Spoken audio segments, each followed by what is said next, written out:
Welcome to Gurukul Chandigarh. मैं हूं आपका दोस्त मनीष। आज हम लोग अगेन नेक्स्ट थर्ड पार्ट लेके आए हैं हमारे कॉन्स्टिट्यूशन का। जैसे कि हम लोगों ने 1000 क्वेश्चंस की सीरीज स्टार्ट की थी, तो आज हम लोग जो चैप्टर करने जा रहे हैं, और मैंने बताया था कि जैसे हम लोग जितने भी क्वेश्चन डिस्कस करेंगे वो सारे चैप्टर वाइज होंगे। और आज जो हम लोग क्वेश्चन डिस्कस करने जा रहे हैं उस चैप्टर का नाम है हमारा सबसे पहला पार्ट 1।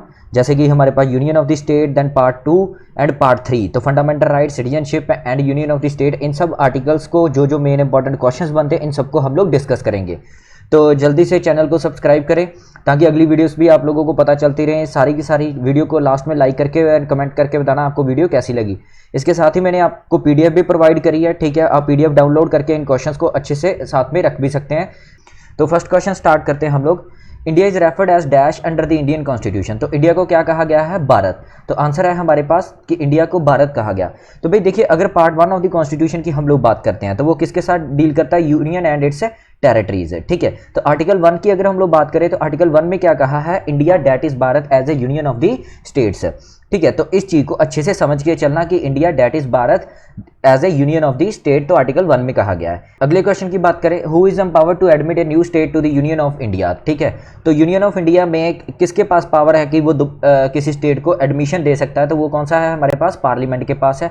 तो भाई आर्टिकल 2 में क्या कहा गया है? आर्टिकल 2 एम्पावर करता है किसको? पार्लियामेंट को, ताकि एडमिट कर सके यूनियन ऑफ द इंडिया और establish new states on such terms and condition as it thinks fit. तो ये कहता है हमारे पास आर्टिकल 2, ठीक है। अब देखिए यहाँ पे एक चीज याद रखना कि जो आर्टिकल 2 है ये उन स्टेट्स के बारे में बात कर रहा है जो स्टेट्स इंडिया का हिस्सा नहीं थी या नहीं है, उनको एडमिट करने के लिए, ठीक है, या उनको एस्टैब्लिश करने के लिए ये आर्टिकल 2 बात करता है। लेकिन जो ऑलरेडी एस्टैब्लिश है और उनमें से नई स्टेट बनानी या दो स्टेट्स को जोड़कर एक नई स्टेट तैयार करनी, वो आर्टिकल 3 हमारे पास पावर्स प्रोवाइड करता है। और वो पावर्स भी किसके पास है? पार्लियामेंट के पास है पावर, ठीक है। तो आर्टिकल 2 क्या करता है? दो पावर्स ग्रांट करता है। एक तो power to admit into union of India new states and the power to establish new state. तो इस चीज को अच्छे से याद रखना।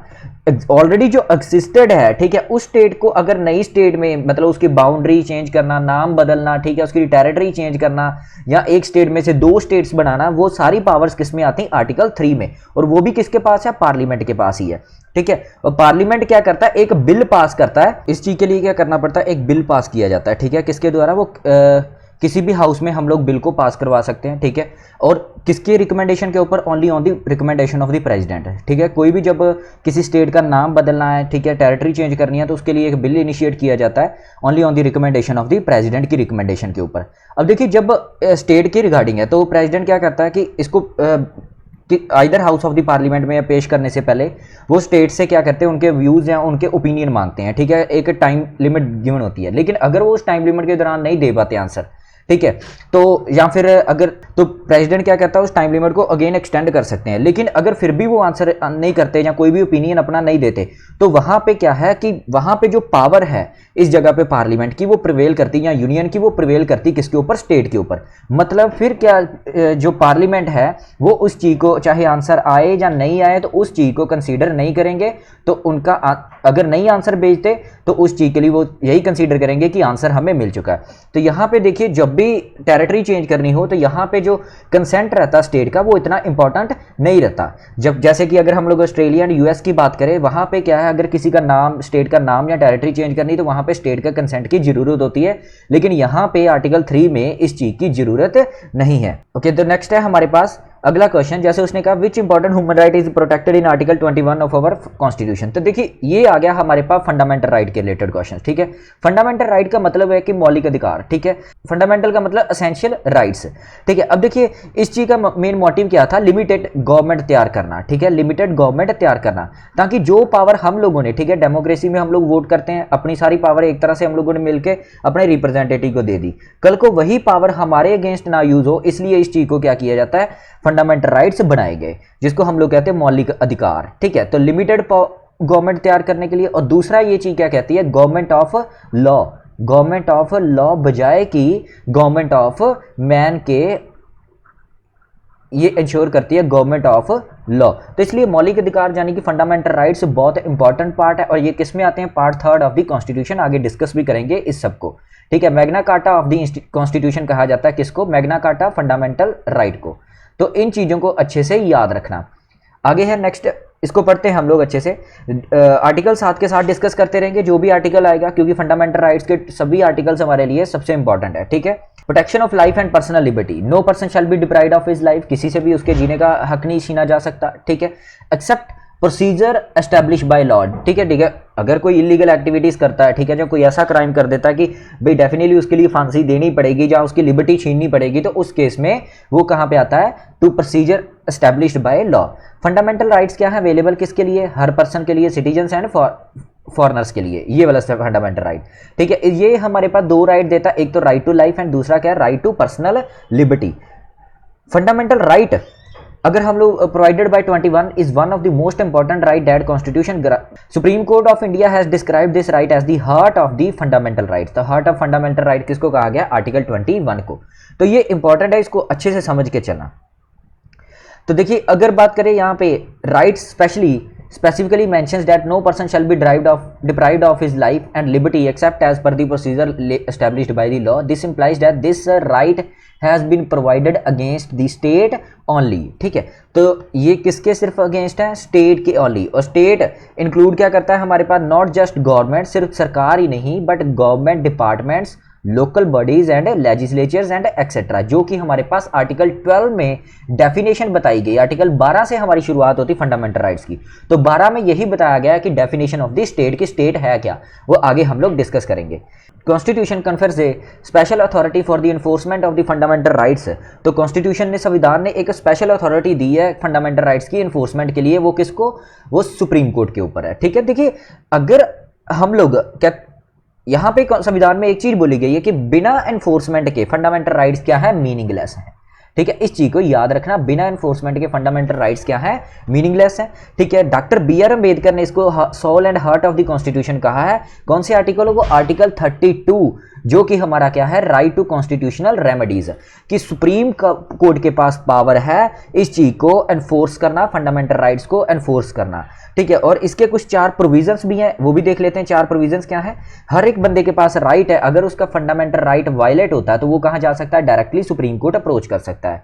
सेकंड प्रोविजन ये है कि not to be suspended except national emergency. तो देखिए यहां पे आया वर्ड हमारे पास, नेशनल इमरजेंसी के दौरान नहीं सस्पेंड हो सकता, लेकिन कुछ आर्टिकल्स हैं जो बिल्कुल, जो नेशनल इमरजेंसी के दौरान भी सस्पेंड नहीं होते।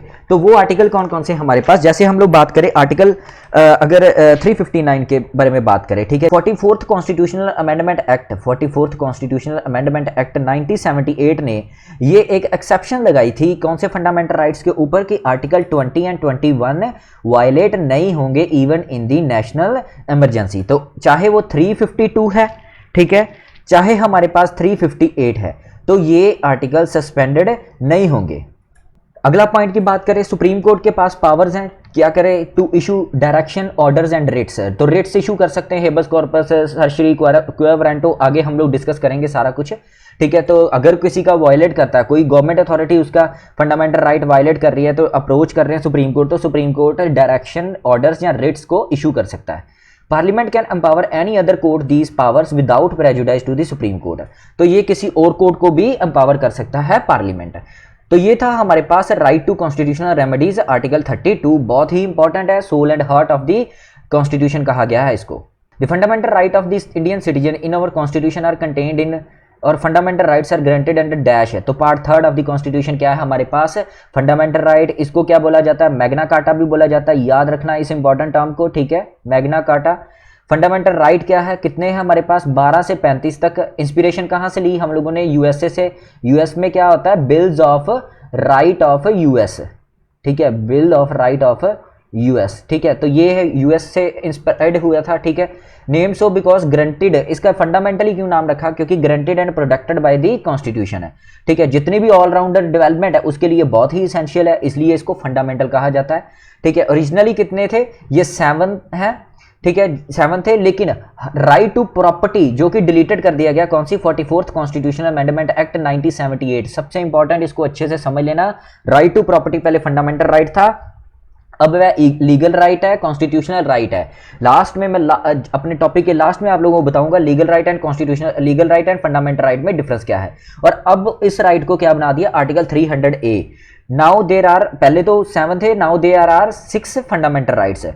Not absolute but qualified. देखिए एग्जैक्टली वैसा नहीं है, क्योंकि कुछ ना कुछ एब्सोल्यूट ही नहीं है, ठीक है। अगर आपने कोई आर्टिकल पढ़ा तो इट मीन ये नहीं कि वैसा ही जो लिखा वही चीजें, कुछ एक्सेप्शंस हैं, उनको भी हम लोग समझ के चलेंगे। State can impose reasonable restrictions on them, जैसे कि हम लोग आर्टिकल 19 में हम लोग जाते हैं, ठीक है। आपके पास राइट है, आप किसी भी टेरिटरी में जा सकते हैं, कहीं पे भी रह सकते हैं, कहीं पे भी बिजनेस कर सकते हैं। लेकिन अगर हम लोग देखें नॉर्थ ईस्ट JNK के कंटेक्स्ट में, तो वहां पे ऐसा चीजें नहीं है। तो भाई यहाँ पे कुछ ना कुछ रेस्ट्रिक्शंस हैं, तो वो स्टेट इंपोज कर सकती है। अगर एम्प्लॉयमेंट की बात करें, आगे हमारे पास आर्टिकल आएगा जब हम राइट टू इक्वालिटीज में पढ़ेंगे, तो वहां पे बात करते हैं, तो हर एक के पास राइट है, ठीक है, कि भाई आपको इक्वल अपॉर्चुनिटी मिलेगी एम्प्लॉयमेंट में। लेकिन फिर ये कैटेगरी सिस्टम क्यों रखा, रिजर्वेशन क्यों रखा, ये किस में आती है हमारे पास? अगेन प्रोविजंस के, स्पेशल प्रोविजंस के दौरान आती हैं, या कुछ रेस्ट्रिक्शन के दौरान आती हैं, ठीक है। तो ये चीजें रहती हैं। Most of them against state but few against private individual states भी, जैसे कि अनटचेबिलिटी, ये प्राइवेट इंडिविजुअल्स के अगेंस्ट भी है, ठीक है। इस चीज को अच्छे से याद रखना। नेक्स्ट आर्टिकल 17 है हमारा। नेक्स्ट है justiciable, defended and granted by the supreme court directly. Justiciable means आप डायरेक्टली, अगर आपका वायलेट होता है, जैसे आर्टिकल 32 में पढ़ा, अगर किसी का फंडामेंटल राइट वायलेट होता है तो वो डायरेक्टली कहां पे अप्रोच कर सकता है? सुप्रीम कोर्ट अप्रोच कर सकता है। Under article 368 parliament has no power to repeal fundamental right because they are basic structure of the constitution. यहां पे एक चीज मैं आप लोगों को दिखाता हूं। ओके, यहाँ पे मैं आप लोगों को जो चीज़ बताने जा रहा हूँ उसको अच्छे से समझना। उसने कहा अमेंडेबिलिटी। अब देखिए अमेंडमेंट के क्या, फंडामेंटल राइट्स को अमेंड कर सकते हैं। अमेंड करना मतलब चेंजेस लाना, ठीक है। अगर कोई ऑलरेडी, देखिए सबसे पहले, अगर जब तक पार्लियामेंट में दोनों सदन पास नहीं कर सकते तब तक वो क्या रहता है? बिल रहता है। जब दोनों हाउसेस में पास हो जाए तो वो क्या बन जाता है? एक्ट हो जाता है, ठीक है। क्या भाई अब क्या फंडामेंटल राइट्स में चेंजेस कर सकते हैं? देखिए सुप्रीम फर्स्ट अगर Golaknath versus state of Punjab की बात करें 1967, तो सुप्रीम कोर्ट ने ये कहा था कि fundamental right has given transcendental position by the constitution, has no authority functioning under the constitution including parliament has the power to amend the fundamental right, ठीक है। कि ये कहा गया कि किसी के, इवन पार्लियामेंट के पास ये पावर नहीं है कि इसको अमेंड कर सके। लेकिन केशव नंदा भारती, बड़ा ही फेमस केस है, ठीक है, ये दोनों याद रखना। Kesavananda Bharati versus state of Kerala 1973 में ये रखा गया कि supreme court held that parliament has the power to amend the provisions of the constitution including part third of the constitution. देखिए पार्ट 3 जो कि हमारा फंडामेंटल राइट आता है उसको भी वायलेट कर सकते हैं। आर्टिकल कौन से में इसके पास पावर दे रखी? आर्टिकल 368, बड़ा इंपॉर्टेंट आर्टिकल, इसको याद रखना। जो जो इंपॉर्टेंट आर्टिकल्स हैं मैं एक वीडियो लेके आऊंगा जिसमें केवल मैं वो 100 आर्टिकल्स लेके आऊंगा जो बार बार एग्जाम में पूछे जाते हैं, उन्हीं को डिस्कस करेंगे हम लोग सिर्फ, ठीक है। तो यहां पे पार्ट 3 कॉन्स्टिट्यूशन को भी पार्लियामेंट ने एम्पावर कर दिया कि आप क्या कर सकते हो? अमेंड कर सकते हो। लेकिन However, the Parliament's amending power subject to the basic structure of the Constitution को चेंज नहीं कर सकते। इसको अच्छे से समझना। क्लियर है ये चीज? तो ये सारा था हमारे पास इस कंसेप्ट में। Fundamental rights can be claimed against the किसके? स्टेट। अब देखिए भाई स्टेट क्या? स्टेट मतलब पंजाब, हरियाणा, हिमाचल, इसके बारे में बात हो रही है। तो आर्टिकल 12 में सबसे पहले टर्म आती है स्टेट के बारे में, definition of state.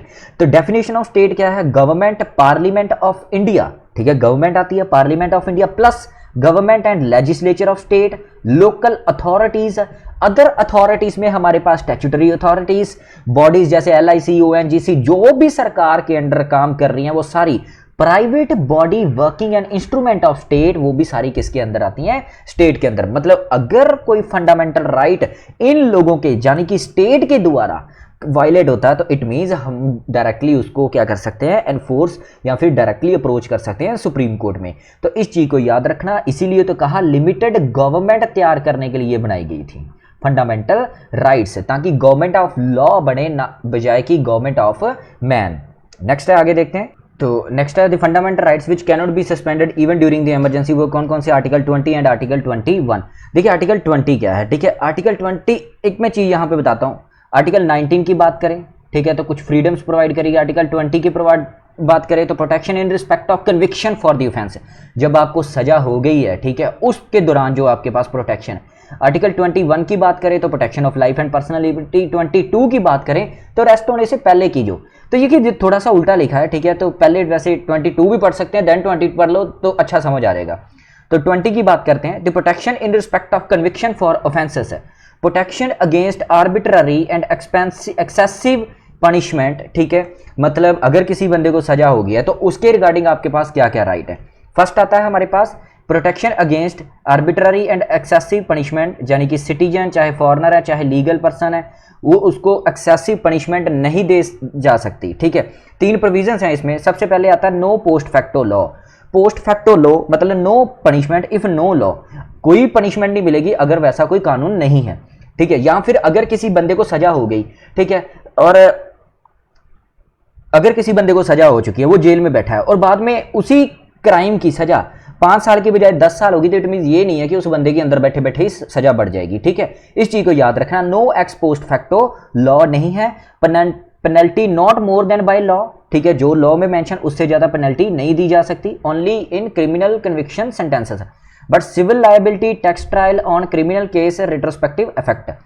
No double jeopardy. Double jeopardy की अगर मैं बात करूं, डबल जियोपैडी में क्या आता है कि देखिए अगर कोई बंदे को सजा हुई है, ठीक है, 10 साल की, ठीक है, उसने किसी का कत्ल कर दिया, अब उसको 10 साल की सजा हुई, अब कल को 10 साल बाद वो जब जेल से बाहर आ रहा था तो उसके आगे जिसका कत्ल किया उसका लड़का आ गया, वो कहता नहीं जी इसको सजा बहुत कम हुई थी, इसको दोबारा सजा दो। ठीक है, तो अगर तो ऐसा कोई प्रोविजन ना होता, आर्टिकल 20 जैसा बनाना होता, तो कोर्ट तो उसको दोबारा अंदर डाल देती कि हाँ भाई इसको कम सजा हुई थी, चलो 10 साल और बढ़ाओ इसको। 10 साल बाद फिर अपनी जेल करके वो वापस आता बंदा, मतलब 20 साल जेल में निकाल दिए, आगे फिर उसका जिस बंदे का कत्ल हुआ उसका पोता आ जाता है, वो कहता है कि भाई इसको तो कम सजा हुई थी, इसको और सजा दो। तो मतलब ऐसे तो उस बंदे की सारी लाइफ वही निकल जाएगी। तो डबल जियोपैडी मतलब नो प्रोसिक्यूशन या punishment for same offence more than once, एक से ज्यादा बार उसको दोबारा सजा नहीं दी जा सकती। इस चीज को अच्छे से समझना। ठीक है, no self incrimination, no one compelled to be witness against him her self, किसी को भी आप फोर्सफुली अपने अगेंस्ट ही विटनेस नहीं बना सकते। ठीक है, इस चीज को याद रखना। तो ये था हमारे पास आर्टिकल हमारा 20। नेक्स्ट है हमारे पास आर्टिकल 21 समझते हैं। ठीक है, आर्टिकल 21 में क्या कहा उसने, protection of life and personal liberty. मैं ऑलरेडी आप लोगों को अच्छे से बता चुका हूँ। ठीक है, तो कोई किसी भी इंसान से उसके जीने का राइट नहीं छीना जा सकता। ठीक है, by law citizen and non citizen से। तो 2 इंपॉर्टेंट केसेस भी थे इसके साथ, एक तो 1950 गोपालन केस, ठीक है, एंड 1978 मेनका केस है। तो ये हम लोग आगे डिस्कस करेंगे इन दोनों केसेस को लास्ट में। ठीक है, अगला क्वेश्चन है हमारे पास, clause 1 of the article 13 is applicable only to the pre constitutional laws. तो देखिए क्या था हमारे पास, क्लॉज 13 के बारे में पढ़े तो क्लॉज 13 क्या है, देखिए 12 हम लोगों ने पढ़ा, डेफिनेशन क्या है। ठीक है, साथ साथ हम लोग लास्ट में देखना, आप लोगों के हर एक आर्टिकल आप लोगों को पता होगा कि भाई इस आर्टिकल में क्या कहा गया है। तो आर्टिकल 12 में आप लोगों को डेफिनेशन बताई थी कि स्टेट का मतलब क्या है।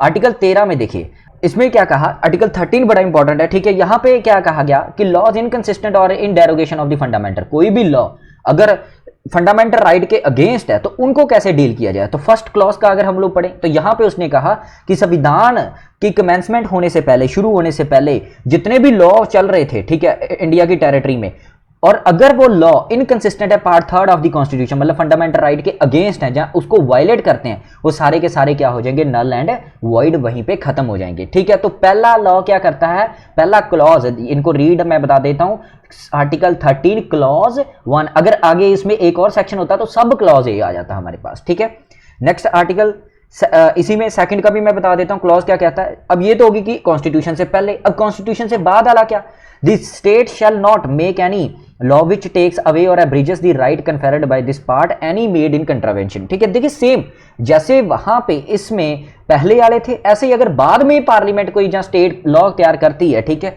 और वो फंडामेंटल राइट, तो वो वहीं पे खत्म हो जाएंगे। इन सबको कौन देखता है, सुप्रीम कोर्ट है। ठीक है, एंड हाई कोर्ट है। जुडिशियल रिव्यू उनके पास पावर होती है। ठीक है, जिसके थ्रू वो क्या करते हैं, डॉक्ट्राइन ऑफ जुडिशियल रिव्यू, मतलब उसको क्या करते हैं, नल एंड वॉइड कर देंगे। ठीक है, आगे हम लोग लास्ट में डिस्कस करेंगे। इन आर्टिकल 3rd क्लॉज में हम लोग देखें तो वहां पे डेफिनेशन बताई गई लॉ के बारे में, क्या होते हैं लॉ, क्या मतलब rule, regulation, notification, custom and usages.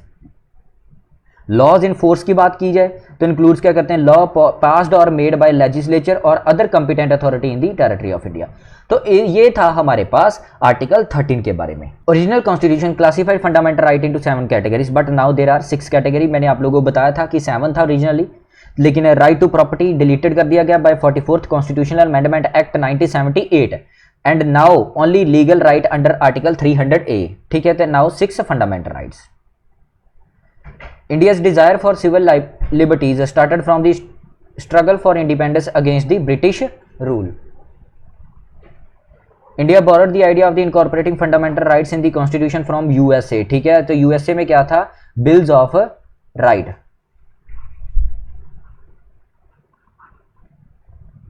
The concept of single citizenship is borrowed from the constitution of Britain. Single citizenship कहां से लिया गया था, Britain. Concept of dual citizenship in the union of India was recommended by the LM Singhvi committee. इसको खत्म कर दिया था। इससे ये था कि इंटीग्रिटी जो यूनियन है इंडिया की, ठीक है, इंटीग्रिटी को नुकसान पहुंच सकता है कल को, तो इसलिए इस चीज को खत्म कर दिया गया था। Under which article of the Indian constitution citizenship of a person can be determined at the commencement of the constitution. तो आर्टिकल है हमारे पास कौन सा, आर्टिकल 5। तो आर्टिकल देखिए 5 to 8 की अगर हम लोग बात करें, only deal with the citizen of individual who became citizens of India at the commencement of the constitution. जब संविधान लागू किया गया था, जब देश में संविधान लागू किया गया था, उस टाइम पे जो भी सिटीजनशिप के रिलेटेड या जिन जिन लोगों को सिटीजन मिली, माइग्रेशन हुई, वो सारा किस में आता है, आर्टिकल 5 to 8 में आता है। And also this article take into account migration issues. Which article describe, next है, which article describes the persons voluntarily acquiring citizenship of a foreign state not to be an Indian citizen। तो वो कौन सा हमारे पास article 9। तो article 9 क्या कहता है, no person shall be citizen of India और be deemed to be citizen of India if he has voluntarily acquired the citizenship of any foreign state. तो ये हमारे पास आर्टिकल 9 कहता है, ठीक है। नेक्स्ट है हमारे पास, who is authorise to lay down qualification to acquire the citizenship, president. Fundamental rights are not applicable to the armed forces. Which article of the Indian Constitution empowers the Parliament to enact the provisions for acquisition and termination of the citizenship? तो Article 11, Parliament shall have the power to make any provision with respect to the acquisition and termination of citizenship and all other matters relating to the citizenship। Article कौन सा, 11 में ये बात कही गई है। By which fundamental right other fundamental right is protected? तो मैंने जैसे बताया, right to constitutional remedies हम लोगों ने शुरू में भी पढ़ा था, फिर से मैं बता देता हूँ। आर्टिकल कौन सा हमारे पास, आर्टिकल 32, जिसको हम लोग सोल एंड हार्ट कहा गया डॉक्टर BR अम्बेडकर की तरफ से, ठीक है। और किसके पास पावर है, सुप्रीम कोर्ट के पास पावर है इसको एनफोर्स करना है, ठीक है, उसकी रिस्पॉन्सिबिलिटी है, ठीक है। अब प्रोविजन कौन कौन से दिए गए कि अगर आपका फंडामेंटल राइट वायलेट होता है तो आप डायरेक्टली अप्रोच कर सकते हैं supreme court. Not to be suspended except national emergency. Suspended नहीं होते कब, नेशनल इमरजेंसी को छोड़ के ये सस्पेंडेड नहीं किए जा सकते। लेकिन मैंने आपको बताया था कि हम लोग नेशनल इमरजेंसी के दौरान भी 44th कॉन्स्टिट्यूशनल अमेंडमेंट एक्ट ने 20 और 21 को सस्पेंड नहीं होने दिया। Right to property is a legal right under article 300A 44th constitutional amendment act 1978 के दौरान इसको चेंज किया गया था, from the fundamental right to constitutional right बनाया गया। और अब कौन सा आर्टिकल है इसका, article 300A। Which of the following is not a fundamental right, right to property. Which of the following has ceased to be fundamental right in Indian constitution, again right to property. जो भी question बनते होंगे वो सारा discuss करते रहेंगे। Which among the following is not a fundamental right? Right to strike is not a fundamental right, ठीक है। हमारे पास 19 आर्टिकल में कुछ फ्रीडम्स दी गई हैं, ठीक है, वो है हम लोग आगे डिस्कस करेंगे। उस फ्रीडम में ये बताया गया कि राइट टू स्ट्राइक कहीं पे भी हमारे पास फंडामेंटल राइट नहीं है। Which fundamental right has been a subject of the maximum controversy? तो राइट टू प्रॉपर्टी के लिए मैक्सिमम कंट्रोवर्सी एंड लिटिगेशंस रही हैं। Right to private property was dropped from the list of the fundamental right by the right to property took the shape of legal right by the 44th Constitutional Amendment Act 1978। Right to equality granted by the Indian Constitution doesn't include economic equality। देखिए अगर हम लोग पहले दो right, article 12 मैंने बताया था definition, article देखिए साथ साथ हम लोग याद भी करते जा रहे हैं। आर्टिकल 13 में कि कोई भी लॉ अगर फंडामेंटल राइट या पार्ट 3 ऑफ द कॉन्स्टिट्यूशन के अगेंस्ट या इसको इनकंसिस्टेंट है इसके साथ, तो वो वहीं पे खत्म हो जाएगा, नल एंड वॉइड। उसका हम लोगों ने क्लॉज भी अभी डिस्कस किए थे। आर्टिकल भाई अब 14 से लेके 18 तक कुछ राइट टू इक्वालिटीज, मतलब हमें इक्वालिटीज प्रोवाइड की गई हैं। और वो क्या क्या है हमारे पास, एक तो फर्स्ट है equality before law and equal protection of law. आगे डिस्कस करेंगे इसको अच्छे से। देखिए इक्वालिटी बिफोर लॉ मतलब कोई भी कानून से ऊपर नहीं है, ठीक है, सबके लिए कानून बराबर है, ठीक है। आर्टिकल 15 की बात करें तो prohibition of discrimination on ground और religion, race, caste, sex and place, ठीक है। लेकिन स्पेशल प्रोविजंस हैं, रिजर्वेशन भी है, ठीक है। Equality of opportunity public employment में, तो अगर आप एम्प्लॉयमेंट में लेके इक्वल अपॉर्चुनिटी प्रोवाइड की जाएगी। एबोलिशन ऑफ अनटचेबिलिटी, ठीक है, छुआछूत दूर की जाएगी, ठीक है। Abolition of title except military and academic, तो ये एबोलिशन ऑफ टाइटल आप फॉरेन से या फिर यहाँ पे कोई भी टाइटल नहीं लगा सकते अपने नाम के साथ है, ठीक है। तो ये क्या थी, ये सारी आप लोगों को समझ आ गई होगी। पहले क्या भाई, सबके लिए कानून बराबर है। दूसरा भाई डिस्क्रिमिनेशन नहीं हो सकती, मतलब इक्वल है। ठीक है। इक्वल अपॉर्चुनिटी मतलब सबको बराबर का हक मिलेगा अगर रोजगार के लिए, तो वो भी इक्वल है। एबोलिशन ऑफ अनटचेबिलिटी, छुआछूत नहीं होगी, यहाँ पे भी इक्वालिटी है। टाइटल आप अपने नाम के साथ आगे नहीं लगा सकते, इट मीन यहाँ पे भी, तो ये क्या है, इक्वालिटी। यहाँ पे कहीं पे भी इकोनॉमिक इक्वालिटी नहीं आती। Equality before law implies absence of any privilege in any favour of the person. तो ये देखिए बड़ा इंपॉर्टेंट पार्ट है इक्वालिटी बिफोर लॉ। देखिए ये अगर हम लोग बात करें इक्वालिटी बिफोर लॉ, ठीक है, ये एक हमारे पास नेगेटिव कंसेप्ट माना जाता है। इक्वालिटी बिफोर लॉ मतलब एंड इंटरेक्ट, अगर हम लोग बात करें इक्वालिटी बिफोर लॉ, ये कहां से लिया गया, ब्रिटिश से लिया गया था, और इसको हम लोग कहते हैं नेगेटिव कंसेप्ट। देखिए नेगेटिव कंसेप्ट क्यों कहा जाता है, यहां पे कहता है कि कोई भी कानून से बड़ा नहीं, सब लोग एक बराबर है, ठीक है। मतलब अगर कोई बंदा छोटे लेवल पे, अगर कोई लेबर वाला है, ठीक है, अगर कोई लेबर का बंदा है, ठीक है, उसके लिए भी वही सजा होगी। अब शाहरुख खान है, कोई क्राइम कर देता, उसके लिए भी वही सजा होगी, कोई सीएम है, उसके लिए भी वही सजा होगी। ये कहता है हमारे पास equality before law, no person above law, rule of law that is absence of arbitrary power, equal subjection of all citizens and primacy of individual rights, ठीक है। अब भाई यहाँ पे एक चीज हम लोग डिस्कस करें, भाई सबके लिए बराबर है, मतलब चाहे किसी ने अच्छे काम किए वो भी वैसा ही रहेगा। अब कोई गरीब है, ठीक है, उसको भी 70 लाख या 1 करोड़ रुपए जुर्माना उस केस के लिए, और जो अमीर उसके लिए भी 1 करोड़ रुपए जुर्माना। तो इसलिए कहीं ना कहीं इसको नेगेटिव कंसेप्ट में देखा जाता था। And equal protection of law second, जिसको हम लोगों ने कहां से लिया, अमेरिका से, यूएस से, और इसको कहीं ना कहीं पॉजिटिव कंसेप्ट भी माना जाता है। कहने का मतलब equal treatment under equal circumstances, privileges and liabilities of law. मतलब इस चीज का क्या मतलब आया कि among equals law should be equally administrated, ठीक है, जो इक्वल्स हैं उनको इक्वली ट्रीटमेंट किया जाएगा, ठीक है। तो privileges and liabilities of the law. अब देखिए इस रूल की अगर हम लोग बात करें, ठीक है, मतलब कानून से कोई भी ऊपर नहीं है, तो इसमें कुछ एक्सेप्शंस हैं, तभी तो कहा था एब्सोल्यूट नहीं है। एक्सेप्शन क्या क्या है, president of India and governors. President of India and Governor are not answerable to court performing duties. No criminal proceeding initiated continued during the term of office. No arrest, imprisonment during the term of office. President and Governor इन दोनों चीजों से secured है। Next है, which resolution for the first time expressed the concept of the equality before law? Swaraj Bill. Fundamental right of the Indian citizens were enshrined in the original constitution. Which one of the fundamental right was described by the Dr. B.R. Ambedkar as the heart and soul of the constitution? तो हमारे पास कौन सा है, right to constitutional remedy, article 32। कितनी कई बार हम लोगों ने इस चीज को पढ़ा है। Equal protection of law mean मतलब क्या, equal protection of law, the same law shall apply to all who are similarly situated, ठीक है। Equality before law and equal protection of law दोनों अच्छे से समझ के चलना। Seats in educational institution can be reserved for socially and educationally backward people. यहां पे बात करते हैं, अब देखिए आर्टिकल 15 की हम लोगों ने अभी तक 12 भी पढ़ चुके हैं, definition 13, law inconsistent 14, equality before law 15 पे आ गए हम लोग। Prohibition of discrimination on certain grounds, state no discrimination on ground religion, race, caste, sex और place of birth. No citizen shall be subjected to any disability, liability, restrictions और condition on ground only of religion, race, caste and place of birth with regard to public space है, यानी कि hotels हो गए, restaurant, तो वहां पे इनको रोका नहीं जा सकता, सिर्फ इन्हीं के बेसिस, रिलीजन हो गया, रेस, कास्ट, सेक्स के बेसिस के ऊपर उनको रोका नहीं जा सकता। एक्सेप्शंस हैं टू नॉन डिस्क्रिमिनेशन के लिए क्या है, मतलब जहां पे हम लोग कर सकते हैं वो है special provisions for women and children and socially and educationally backward. तो देखिए ये हमारे पास आ गया, ठीक है। अगर एग्जाम में होता हमारे पास फिर विमेन एंड चिल्ड्रन तो उसको भी मार्क करते। Socially and educationally backward classes, citizens, SC STs including private education.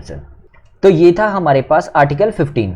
Minimum percentage of reservation क्या है एजुकेशनल इंस्टीट्यूशन में, 50%। कल्चरल नेक्स्ट है हमारे पास, जैसे कि माइनॉरिटी में भी, माइनॉरिटी क्या हो सकती है, लिंग्विस्टिक और रिलीजियस। कल्चरल एजुकेशनल राइट्स जैसे 29 एंड 30 में हम लोग पढ़ते हैं, तो वहाँ पे क्या आता है, फर्स्ट अगर हम लोग बात करें protection of language, script and culture of the minorities, article 29। B हमारे पास बात करें right of minorities to establish and administer educational institution, कहाँ पे आता है हमारे पास, आर्टिकल 30 में। तो अपनी लैंग्वेज, स्क्रिप्ट एंड कल्चर जो माइनॉरिटीज के हैं उसके हम लोग प्रोटेक्ट कर सकते हैं। राइट है माइनॉरिटीज को दिया गया कि वो एस्टैब्लिश या एडमिनिस्टर कर सकते हैं अपने एजुकेशनल इंस्टीट्यूट्स को। This is not the ground to impose restrictions on freedom of on restrictions on the right of freedom of speech and expression, तो कौन कौन से पब्लिक न्यूसेंस। अब देखिए राइट टू फ्रीडम की अगर हम लोग बात करें तो आर्टिकल 19 में हम लोग चलते हैं, ठीक है, जहां पे कई सारी फ्रीडम्स प्रोवाइड करी गई हैं। Right to freedom, protection of 6 right, कुछ 6 राइट्स दिए गए हैं हमारे पास, ठीक है, वो आगे हम लोग सारा डिस्कस भी करेंगे। यहाँ पे अभी हम लोग फ्रीडम ऑफ एक्सप्रेशन की बात करेंगे। ओनली रीजनली 7 राइट थे। Right to acquire, hold and dispose property was deleted by 44th constitutional amendment act 1978। अब किसके against? Against state only, not private. Only to citizens and share holder of the company, not to foreigners, ठीक है। ये जो अगर किसी का freedom of speech and expression अगर वायलेट होता है तो किस किस के? Not to foreigners and legal persons. State can impose reasonable restrictions. अब फ्रीडम ऑफ जो हमारे पास स्पीच एंड एक्सप्रेशन की बात करें, right to propagate one's view as well as views of other, हमारे पास राइट है, हम अपने व्यूज रख सकते हैं और दूसरों के व्यूज भी आगे रख सकते हैं।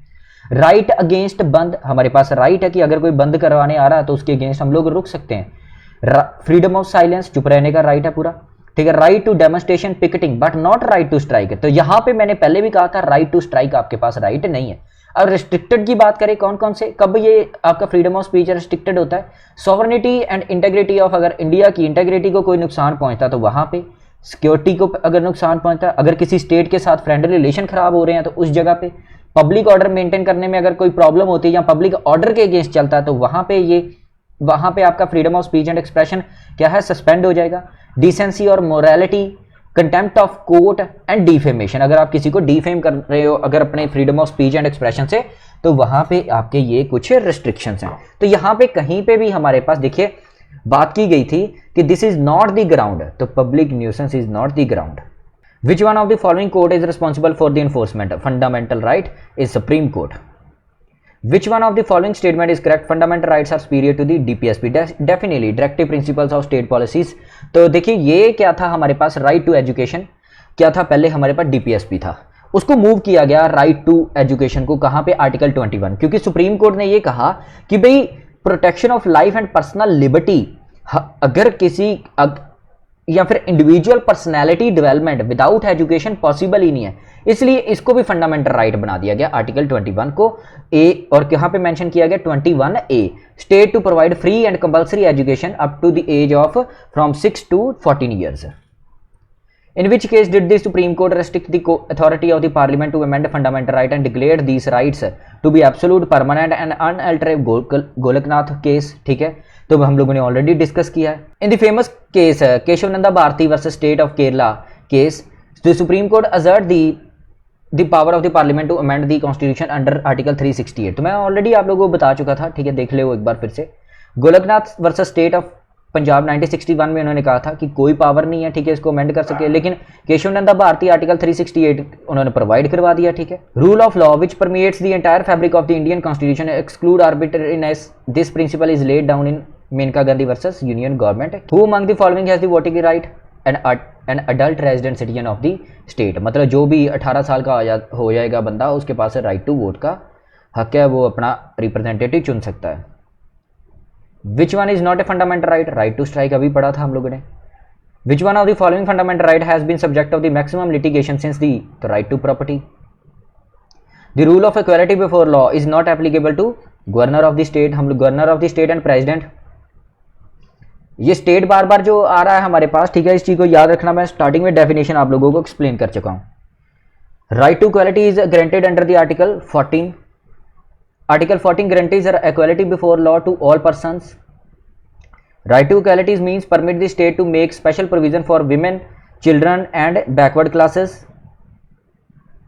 Equal opportunity in matter of the public employment is granted under the Article 16 है, ठीक है। अब देखो 12 डेफिनेशन, 13 लॉ इनकंसिस्टेंट, 14 हमारे पास इक्वालिटी बिफोर लॉ, 15 हमारे पास डिस्क्रिमिनेशन नहीं होनी चाहिए, ठीक है। 16 हमारे पास आ गया equal opportunity in public employment, article 16। ये देखते हैं, no discrimination by state on ground only of religion, caste, sex या डिसेंट और प्लेस ऑफ बर्थ और रेजिडेंस के बेसिस पे आपको आपके रोजगार से दूर नहीं किया जा सकता। अगर कहीं पे नौकरी निकली तो सबके पास राइट है, वो फॉर्म फिल कर सकते हैं, ठीक है। लेकिन स्पेशल प्रोविजन है, एक्सेप्शंस कहां पे? डिस्क्रिमिनेशन के लिए इन पब्लिक एम्प्लॉयमेंट। तो स्पेशल प्रोविजन है, parliament can prescribe residence for appointment in state, UT, local authority and authority. जैसे कई बार स्टेट्स एग्जाम कंडक्ट करती हैं तो उन्होंने अपना डोमिसियल क्या किया होता है, डोमिसियल उन्होंने रखा होता कि भाई डोमिसियल रिक्वायर होना चाहिए, पंजाब की है तो पंजाब का डोमिसियल होना चाहिए, उसको फर्स्ट प्रेफरेंस देंगे। तो ये यहाँ पे एक्सेप्शन है। Which among the following fundamental rights abolishes discrimination, तो कौन सा, इक्वालिटी। तो राइट टू इक्वालिटी जैसे मैंने पहले भी बताया, इक्वल प्रोटेक्शन, ठीक है, equality before law and equal protection of law. Discrimination, equal opportunity कहाँ पे, एम्प्लॉयमेंट में, ठीक है। अनटचेबिलिटी से दूर, छुआछूत नहीं होनी चाहिए। And abolition of titles. Untouchability is associated with inequality, कौन सी, सोशल इनइक्वालिटीज, ठीक है। अब देखिए फिर से मैं बार बार आपको रिपीट कराता जा रहा हूं। 12 क्या है हमारे पास, तो स्टेट की डेफिनेशन, ठीक है, डेफिनेशन बताता है। 13 हमारे पास लॉ कोई पास होता है तो इनकंसिस्टेंट है। 14 इक्वालिटी बिफोर लॉ। 15 हमारे पास डिस्क्रिमिनेशन। 16 हमारे पास एम्प्लॉयमेंट एंड 17 हमारे पास क्या आ गया, अनटचेबिलिटी। तो इसको अच्छे से याद रखना। सोशल के ऊपर आता है हमारा abolition of untouchability. Untouchability is abolished and its practice in any form is forbidden. In fact, the enforcement of any disability arising out of an untouchability shall be an offense punishable in accordance with the law. Next है हमारे पास right to freedom can be restricted in the interest of public order, security of the state, friendly relations with this foreign state है। तो यहाँ पे हमारा right to freedom क्या है, restrict किया जा सकता है। जैसे कि अगर कोई पब्लिक ऑर्डर मेंटेन करना, सिक्योरिटी हो गया, जहाँ जैसे अभी पेंडेमिक हो गया, महामारी फैल जाती कोई भी, उस दौरान अगर लोगों को लॉकडाउन किया गया तो इट मीन्स ये कहाँ पे right to freedom restrict. This is not the ground to impose restriction on the right of the freedom of speech and expression. वो है हमारे पास लॉ एंड ऑर्डर। ऊपर हम लोगों ने कुछ रेस्ट्रिक्शंस पढ़ी थी, वहाँ पे लॉ एंड ऑर्डर कहीं पे भी मेंशन नहीं था। Which one of the following right conferred by this constitution is also available to the non citizen, right to constitutional remedy, article 32। तो आर्टिकल्स आपको एक एक याद होना चाहिए। 6 in India are permitted to carry kirpans, under which fundamental rights are they permitted. तो भाई देखिए हमारे पास ऑलरेडी फंडामेंटल राइट बताया गया, right to freedom of religion, तो वो कहां पे है, 25 से लेके 28 तक कुछ फ्रीडम्स प्रोवाइड करी गई हैं रिलीजन को लेके, ठीक है। सबसे पहली फ्रीडम की आप बात करें तो conscience and free profession practice propagation of religion. देखिए हमारे हर एक बंदे का अलग अलग धर्म है, वो कैसे प्रैक्टिस करता है वो भी डिपेंड करता है। आप मंदिर जाते हो, गुरुद्वारे जाते हो, आप कैसे कपड़े पहनते हो, ठीक है, तो वो सारे कहां पे हमें फ्रीडम है वो चीजें करने के लिए, ठीक है। तो वो कहां पे हमें आर्टिकल 25 में दिया गया है। आर्टिकल नेक्स्ट है आर्टिकल 26 की बात करें, हमारे पास फ्रीडम है कि हम लोग अपने रिलीजियस अफेयर्स को मैनेज कर सकते हैं, संस्था बना सकते हैं, ठीक है। अगर हमें रिलीजियस अफेयर्स को मैनेज करना है तो फ्रीडम है हमारे पास। आर्टिकल 27 कहता है कि आप टैक्स नहीं पे करोगे, payment of taxes for promotion of any religion. अगर कोई पैसा आ रहा है, ठीक है, तो उसके लिए हम लोग अगर अपने रिलीजन को प्रमोट कर रहे हैं तो उसके लिए हमें टैक्सेस को पेमेंट पे नहीं करना पड़ेगा। नेक्स्ट है हमारे पास आर्टिकल 28 है, freedom from attending religious instruction और worship in certain educational institution. तो इसको हम लोग आगे डिटेल में पढ़ेंगे कि अगर किसी रिलीजियस इंस्ट्रक्शंस दी जा रही हैं, किसी या वर्शिप प्रार्थना हो रही है, तो आपके पास राइट है कि आप चाहे ना अटेंड करो उसको, ठीक है। अगर आप किसी दूसरे धर्म के हो तो आपको फोर्स नहीं किया जा सकता कि आप भी उन लोगों के धर्म की प्रार्थना करो या फिर वर्शिप्स करो इन एजुकेशनल इंस्टीट्यूट्स। लेकिन आगे डेफिनेटली इनको जब डिटेल में पढ़ोगे तो वो आपको और अच्छे से क्लियर होगा। Freedom of speech under the Indian constitution is subject to the reasonable restrictions on the ground of protection of sovereignty and integrity of the country.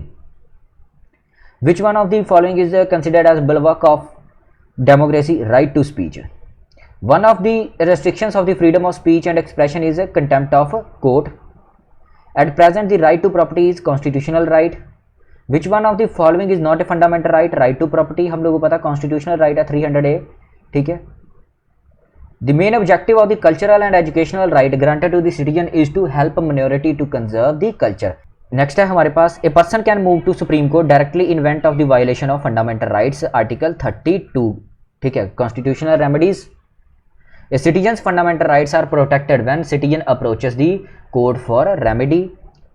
The fundamental right of a citizen can be suspended by the, किसके द्वारा suspended किया जा सकता है, president during a national emergency. लेकिन exceptions हैं, ठीक है। नेशनल इमरजेंसी 20 एंड 21 हमारे पास नहीं वायलेट होती। 44th कॉन्स्टिट्यूशनल अमेंडमेंट एक्ट मैंने शुरू में आप लोगों को बताया था। आर्टिकल 19 हम लोग डिस्कस करेंगे, वहां पे आपको और क्लियर हो जाएगा। आर्टिकल नेक्स्ट है 100th question, for the enforcement of the fundamental right the courts can issue, writ issue कर सकती है right to constitutional remedy article 32 क्या है, heart and soul of the constitution. Right है हमारे पास कि हम लोग सुप्रीम कोर्ट मूव कर सकते हैं, डायरेक्टली अप्रोच कर सकते हैं अपने फंडामेंटल राइट को इन्फोर्स करने के लिए। और सुप्रीम कोर्ट क्या करता है, इशू कर सकता है कि habeas corpus, mandamus, prohibition, certiorari and quo warranto, कुछ रिट्स हैं जो हम लोग आगे डिस्कस करेंगे नेक्स्ट पार्ट में। तो ये थे हमारे पास 100 क्वेश्चन किसके, फंडामेंटल राइट के रिलेटेड, जिसमें हम लोगों ने आर्टिकल यहाँ पे अगर हम लोग डिस्कस करें तो आर्टिकल 12, 13, 14, 15, 16 ये सारे हम लोगों ने क्या किए हैं, डिस्कस कर चुके हैं, ठीक है। एंड 17 ये 6 आर्टिकल हम लोग ऑलरेडी डिस्कस कर चुके हैं, जिसमें कुछ शायद 20 एंड 21 भी आप लोगों को हम लोग ऑलरेडी क्लियर कर चुके हैं। तो आगे और भी आर्टिकल्स आएंगे फंडामेंटल राइट के रिलेटेड, अभी और भी क्वेश्चन है, ठीक है। वीडियो को लाइक करना, कमेंट करके बताना है आपको वीडियो कैसी लगी। तो इस तरीके से हम लोग पूरे के पूरे चैप्टर वाइज क्वेश्चंस करेंगे अपने सारे के सारे, और हम लोग साथ के साथ एक्सप्लेनेशन भी आपको प्रोवाइड करते रहेंगे। Okay, thank you so much.